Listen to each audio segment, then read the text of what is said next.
여러분 안녕하십니까? 우리가 흔히 쓰고 있는 사자성어라든가 어떤 표현을 보면은 역사적인 사건에 기인한 그런 표현들이 많이 있습니다. 우리가 많이 알고 있는 함흥차사에 대한 얘기를 오늘 좀 해드릴까 합니다.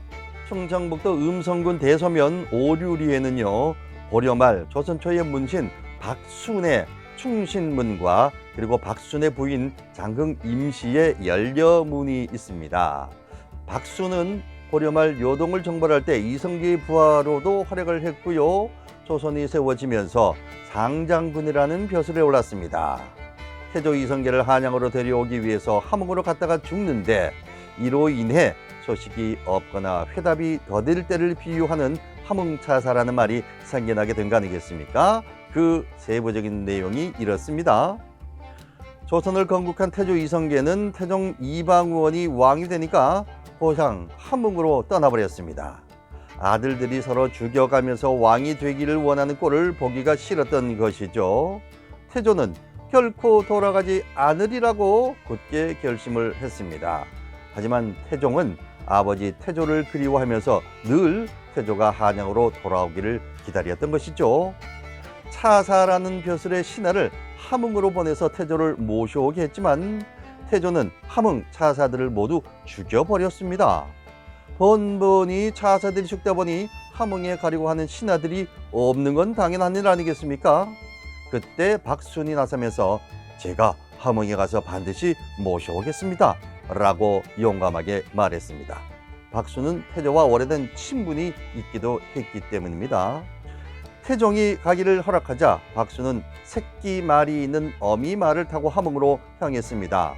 박순은 태조가 지내고 있는 별궁에 도착해서 망아지는 강가에 매어놓고 어미말을 끌고 들어갔습니다.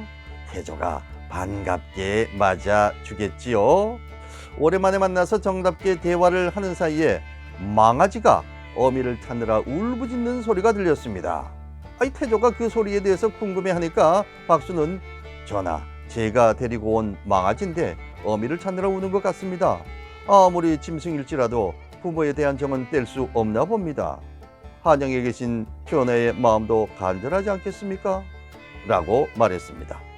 그 말을 들은 태조는 감동을 받는 듯 했지만 아무 말도 하진 않았습니다. 자, 그 며칠 뒤 태조와 박순이 장기를 두는데 갑자기 처마에서 새끼쥐를 물고 있는 어미쥐가 바닥으로 떨어졌습니다.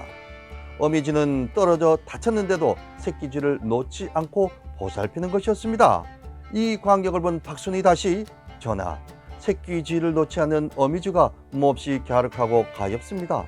제발 한양으로 돌아가시지요 라고 울먹이면서 간곡히 청했습니다.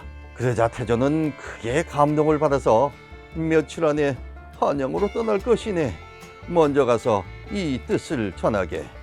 돌아가기를 반대하는 신하들을 설득해서 곧 가겠네 라고 하는 것이었습니다.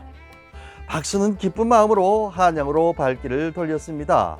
그러나 돌아가는 길에 병을 얻어서 가는 발걸음이 더뎌서 얼마 가지 못했습니다. 그러던 사이 태조의 별궁에서는 박순을 살려보낸 일에 대해서 신하들의 반발이 거셌습니다. 신하들은 태조가 한양으로 돌아가면 자신들도 죽을 것이라고 생각해서 무조건 박순을 죽여야 한다고 주장을 했습니다. 신하들의 반발이 계속되니까 태조는 박순이 용흥강 정도는 지나갔을 것으로 짐작하고 만약에 박순이 용흥강을 건넜으면 살려주고 못 건넜으면 죽여라 라고 말했습니다.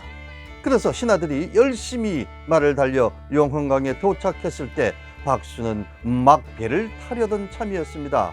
결국 박순은 신하들의 칼에 베어 죽게 되었습니다. 이 소식을 들은 태조는 매우 슬퍼하고 아쉬워했겠지요. 그래서 박순의 장례를 잘 치르게 하고 결국은 한양으로 돌아갔습니다. 한편 박순의 부인 장흥 임씨는 박순의 죽음을 듣고 자결을 했습니다. 태종이 이 소식을 듣고 충신문과 연려문을 내렸다고 합니다. 자, 이 이야기에서 박순은 어미말과 망아지 그리고 또 어미쥐와 새끼쥐 같은 동물일지라도 부모 자식 간의 정을 뗄 수 없음을 강조해서 태조를 설득하고 있습니다.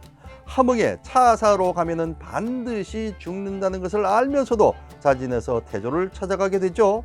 아쉽게 죽음을 맞이하는 그 순간에도 태조가 한양에 돌아가기를 간곡히 청했습니다. 박수훈의 곧고 충성스러운 마음이 돋보이는 그런 이야기라고 할 수 있습니다. 역사적인 실화를 바탕으로 한 이야기가 함흥차사라는 말의 유래가 되고 설화의 형태로 전해지게 된 그런 얘기입니다. 함흥차사의 유래 알고 있던 얘기지만 그 세부적인 내용을 알고 나니까 더욱더 고개가 끄덕여지네요.